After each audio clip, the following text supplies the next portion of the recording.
Hi, everybody. Welcome to Cover the Spread here for Sunday, July 20th, 2025. Man, July just motoring right on through, man. Time's flying. Before long, we'll be talking some football. Before long, can't wait for it. Getting excited. It's that time of year. It's like a kid at Christmas. We get all slowly. You're seeing teams putting their pieces together for the upcoming seasons. But hey, we know we still got some baseball to get to, but we will get to the dog days of summer and get you some baseball plays here. But looking forward to the future here of Cover the Spread and getting you some football plays as well. Looking forward to it. But before we can get to that, as we always do, make sure if you're new, subscribe. Give us a thumbs up as well. Greatly appreciated. And then we'll get to the cappers, and then we'll get to the three plays we're going to cover here on the diamond. Because we're not quite back to the football yet, but we'll get some of those plays as well. So let's get to it. Head on over to Ramon. How you doing here on the Sunday, Ramon? Yeah, I'm getting tired of flag football, Aussie football, maybe even Canadian football. I'm ready for some football, but we got some baseball here in July. I mean, we know these games are heating up pretty big time, and man, we're covering some pretty big series here on Cover the Spread today. Definitely. Some of these big games as teams are trying to, as we say, moving day. Because some of these teams definitely trying to move and make the postseason. So we'll see how that rolls. I don't know what Al. How are you doing here, Al? Doing all right. Yeah, you mentioned football right around the corner, but I've always enjoyed betting baseball. It's probably my favorite sport to bet on myself. I know everyone's. We got a lot more football fans out there, and people love betting their football. Hey, so do I. But hey, I love just getting this daily baseball action. So I'll take as much of it as we can get before football season starts. But yeah, definitely looking forward to some football as well. As they say, are we ready for some football? Maybe just a Always little. ready. Maybe just a little. But let's get to Sunday's baseball action here on the diamond. First game we're going to kick it off with, we got Baltimore taking on Tampa Bay. This is Ramon's game. He's going to get us started here on Sunday's slate of games. Kick it off for us, Ramon. What do you got? Yeah, a month or two down, Sunday baseball be an afterthought. So let's take it seriously here with the Orioles and the Rays. Here you got Ryan Pepio on the mound for the Rays, and look, the Rays won the opener of this series 11-1, and I was making light of it. Some other show that the Rays actually had trouble with Baltimore for a little bit, but I don't know. It feels like right now the games are getting pretty important for Tampa Bay. Hanging on, man. That Eastern Division is pretty wild at this point. They're kind of behind as great a season as they've had so far. But with Pepio in here, 3.38 ERA and a 1.15 WHIP, he's really been quite solid throughout the entire season. And with the Orioles, with Trevor Rogers here, I think Tampa Bay's probably got some guys who can take advantage of him with Jansen, Morel, and probably Yandy Diaz in there as well. I got to think the Rays are going to have a successful series here. They've 18-7, their last 25 at home after that 11-1 win on Friday over these Orioles. The Orioles were pretty popular at the window on that day, and I don't know if they should be here. Look, Pepio can own these guys, I would think. He's got some numbers against them, against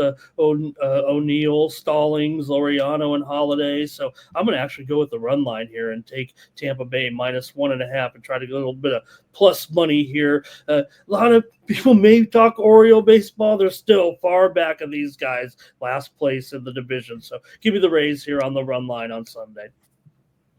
Heading on over to Al. What do you like, Baltimore or Tampa here on Sunday? Yeah, we looked at the Orioles yesterday, and obviously they were playing the better baseball. The Rays, as we mentioned, had been slumping into the All-Star break, but nothing better than a little break to cure a little slump, right? And to cool down any team that's kind of building any momentum. So definitely looked like the Rays got what they needed there in that break and came out looking great. Well, I'll be looking at this pitching matchup here, though, between Pepio and Rogers. So you got Pepio, who's got great numbers against this Baltimore lineup, holding them to just over a 200 batting average against him. And on the other side, the Rays do hit Rogers a little better than that. But again, it's a pretty small sample size there, and Rogers having himself a great season. So I think both these starters do enough to keep this one lower scoring. I'll take this one to stay under the total.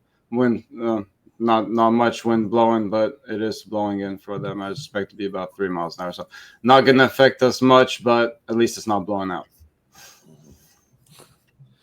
And for me here in this one, I'm going to take yes runs first inning here in this game. I think we get a run, kick off this game to get us going. We've seen Pepio face Baltimore earlier this year, and he went 1.2 innings, gave up 5 hits and 4 earned runs, a couple walks in that start back June 27th. It wasn't pretty. It was a 22-8 Baltimore win in that one, which started with Pepio rolling. And then if you look with Rogers on the bump, it was Rogers versus Bradley back on June 18th. And Rogers only went 2.1 innings and gave up a few. Tampa got the win in that one, 12-8. So they've definitely hit up Rogers. So one of these 2 pitches is giving up some runs in this first inning. Yes, runs first inning for me here between Baltimore and Tampa here on Sunday. On to game number 2. We got Houston taking on Seattle. This is a big series, big divisional series between these two. This is Al's game. He's going to get us going here with this one. What do you like here? Astros or Mariners here on Sunday? Yeah, as you mentioned, off to a slow start here are the Astros in this series, losing game 1 6-1. But again, I think a much better pitching matchup for them here with Hunter Brown having himself a great season, coming in with a 2.43 ERA, WHIP under 1. So again, putting up great numbers on the season. And Logan Gilbert, not quite as good, but I think he still has some respectable numbers on the season, and I think he does well enough here against the lineup. He's done okay against, and Brown again has pretty good numbers against these Mariners here. And I know Seattle has been trending to the over on the season, going 53 and 39 to the over, but on the other side you got Houston that's just 41 and 51 to the over.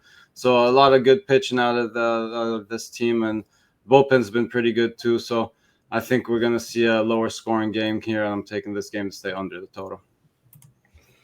Heading on over to Ramon. What do you like here in this one? Houston or Seattle here on Sunday? Yeah, it's hard to go against Hunter Brown and this one going against the Mariners, given what he's done to the Mariners over the last couple of seasons. He's absolutely been dominant against them. But I've argued here, or at least stated on this show, I'm pretty fond of Gilbert, and I think he's probably one of the more underrated pitchers in the league here, and it is a big series. You mentioned the Mariners already lopped 1 game off of that lead. Even if they sweep this, they'll still be trailing, but feels like maybe the Mariners can close this gap a little bit here. I don't think Houston's necessarily going to get away from them. Man, the AL West seemed to be the division all of a sudden that has the good team. What happened to the AL Central? Detroit pulled away and all those teams dropped. Now, this is one of the best divisions right now, it feels like, in baseball. So I'm going to try the Mariners here at home with Gilbert. Seattle was 5-1 in their last 6 at home heading into Saturday's game, and they'd also beaten Houston here in 4 of the last 5 heading into Saturday after that 6-1 win that Al mentioned. And Houston had actually lost 6 of 7 heading into Saturday. So look, it's a great pitching matchup. Probably work into the bullpen, low scoring, close game for sure. I'm going to try the Mariners here with Gilbert. I'm a Gilbert fan for sure. I know the fact that Brown has basically gone 4 or 5 starts in a row with mowing the Mariners down. I get all that. I'm going to try the Mariners here at home against the Astros in a big game on Sunday. And for me here in this one, I like the Nerfy. I think no runs first inning. I think Brown has been mowing down Seattle, so I think he can get us 3 outs here in this first inning. I think Logan Gilbert can do the same for Seattle. I think it's nothing into 1. So give me the Nerfy here in this one on Sunday's game. Hey, that wraps up game number 2. Let's head on over to the Sunday night game. We got rolling here. We got Detroit taking on Texas. Big matchup here going between Detroit and Texas. It's Skubal on the bump for Detroit, most likely here in this spot, and then going against Eovaldi. So for me, it's just one of these spots. Sunday Night Baseball, sometimes they like to show a little bit of offense, but it's also in Texas, and we know what Skubal can do, rolling along. I think he does the same here. Last time he faced off against Texas, it was a 2-1 score. And that was earlier this year. It was Corbin on the other side of the bump.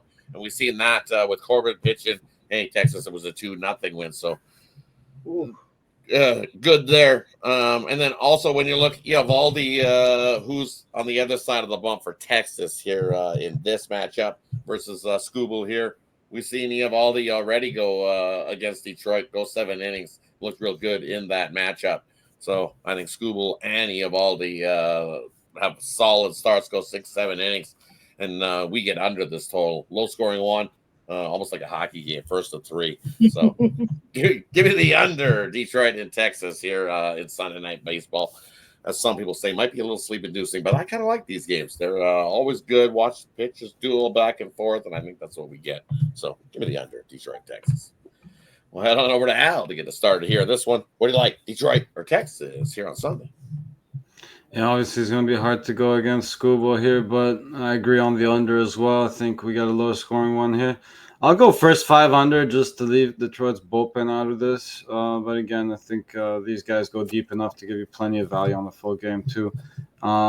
Maybe have a little, take a little shot on a prop here with Corey Seager to get an RBI, though, despite all this pitching talk and low scoring talk.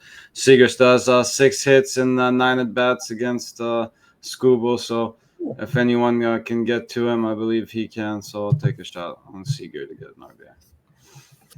Head on over to Ramon. What do you like here, Detroit or Texas here on Sunday night? Right, Rodd, you mentioned this game might be over in 105 minutes. It seems like with these two great pitchers, man, this feels like one of the pitching matchups of the season right now. Al was talking about it backstage before the show of Eovaldi getting that little bonus there from his own team because they felt like he got shafted there in the All-Star. And why not? I mean, 1.58 ERA this season for this veteran, having maybe one of his best seasons, a guy who we know is a very good pitcher. So Al mentioned the Seager numbers, but Higgy's homered off of Scooble as well, and they've hit him a little bit here for sure. So I'm going to take the Rangers here. We saw the game, you mentioned it, 2-0 on Friday. This feels like that's going to be the score of every game in this series. In fact, if you look back at the series, I know Rodd probably did, 6 of the last 7 games between the two into Saturday, the losing team had either 0 or 1 run. Period. Yeah. Only one game did the losing team score more than that. So why wouldn't this game be 1-0, 2-0, 2-1? That's the way I feel like it's going to go. But I'm going to take the Rangers here to get the win. I think when you have 2 great pitchers like this, the Rangers are able to get it there in a pretty even matchup for that first game. So I think the price will be right for me to take the Rangers, and I'm going to do it here. Maybe there's a little bit of Eovaldi in there that, hey, I still got screwed even though they gave me that money. The team gave me that all-star bonus. I'm going to take the Rangers here to win on Sunday Night Baseball. Hey, that wraps it up for Sunday's action. As always, let us know in the comment section below what you think about the 3 games we covered here today. And as always, let's do a quick little recap before we head on out. First game we got covered for it was Baltimore taking on the Rays. This was Ramon's game. He says grab the Rays on the run line here in this one on Sunday. Next game we looked at, we got the Astros taking on Seattle. This is Al's game. He says grab the under. Pitchers duel going here in this one. And then the game that I got covered, Detroit and Texas. Definitely, I think we got a pitchers duel. It's in Texas. Low-scoring games all year in Texas. So grab the under, Detroit and Texas here on Sunday Night Baseball. That wraps up the Sunday slate for the weekend. Hey, thanks, everybody, for tuning in. Appreciate everybody that tunes in to cover the spread videos. Have yourself a wonderful Sunday, everybody. And, hey, we'll catch you on Monday, as always. And let's do what we always do here, and that is cover the spread.